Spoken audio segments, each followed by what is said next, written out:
আসসালামু আলাইকুম, সকলে কেমন আছেন? আশা করি সকলে ভালো আছেন। তো টানা কয়েকদিন একটানা বৃষ্টি হওয়ার কারণে আমাদের বাড়ির চতুর্পাশে পানি একেবারে ভর্তি হয়ে গেছে। চতুর্দিকে বন্যার মতো পানি হয়ে গেছে। এই পানিগুলো আজকে ইনশাল্লাহ আপনাদেরকে দেখাবো। আর আজকে আমার একজন বড় ভাইয়ের সাথে দেখা করতে যাব, ওনার সাথে সাক্ষাৎ করব। ইনশাল্লাহ ওনার সাথে আমরা সকলে কথা বলবো। তো এই যে দেখেন, আমাদের বাড়ির চতুর্পাশে কি পরিমাণ পানি, একেবারে নদীর পানির মতো, মানে অতিরিক্ত পানি হয়ে গেছে, বন্যার পানির মতো। তো আপনারা সকলে আমাদের জন্য দোয়া করবেন। ইতিমধ্যে আমি রওনা দিয়ে দিছি সে আমার কাঙ্ক্ষিত বড় ভাইয়ের সাথে দেখা করার জন্য। এই যে দেখেন, আমি সাইকেল নিয়ে রওনা দিছি। আমার জুতাগুলো কিন্তু কাদার জন্য সাইকেলের পিছনে রেখে দিছি, এবং পিছনে রাখাই কিন্তু আস্তে করে আমি সামনের দিকে যাইতেছি।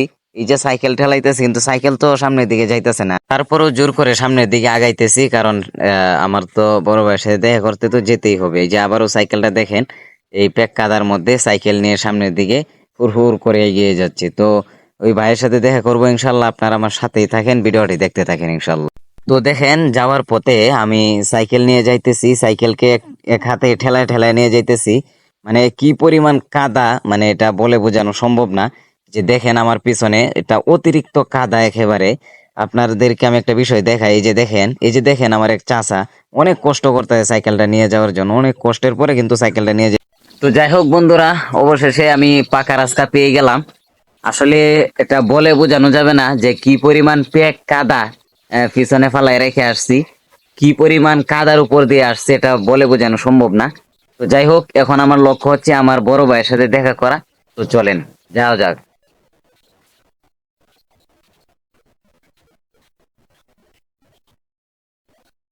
বড় ভাইয়ের সাথে দেখা করার যাওয়ার সময় আমার এক ছাত্র ভাই মামার সাথে দেখা হয়ে গেল। তো আলহামদুলিল্লাহ, অবশেষে আইসা বললাম আমার সেই কাঙ্ক্ষিত বড় ভাইয়ের কাছে। চলেন আমরা একটু সাক্ষাৎ করি ভাইয়ের সাথে। এই যে আমার ভাই। আসসালামু আলাইকুম ভাই, কেমন আছেন? আসসালাম, এই তো আলহামদুলিল্লাহ। কি অবস্থা? জি ভাই, আলহামদুলিল্লাহ ভালো। ভিডিও করে আইতেছ মনে হয় আগে থেকে? জি ভাই, আমি আগে থেকে ভিডিও করে আসতেছি। আমি আচ্ছা জানি ঠিক আছে, সবাই আবু হানিফের ভিডিওটা অবশ্যই শেয়ার করবেন। সে যে জায়গায় ভিডিও করছে আসলেই মানে শুনলাম যে অনেক কষ্ট করে আসছে, অর্থাৎ রাস্তা অনেক কাদা ছিল, তাও সে অনেক কষ্ট করে আসছে এবং আমার সাথে একটা ভিডিও করার জন্য। শুধু এই জন্য না, সে আমাকে আলাদাভাবে মহব্বত করে এই জন্য আসছে। তো সেই মহব্বতের মর্যাদা আপনারা শেয়ার করে এবং লাইক কমেন্ট করে একটু রাখবেন, ঠিক আছে? ইনশাল্লাহ।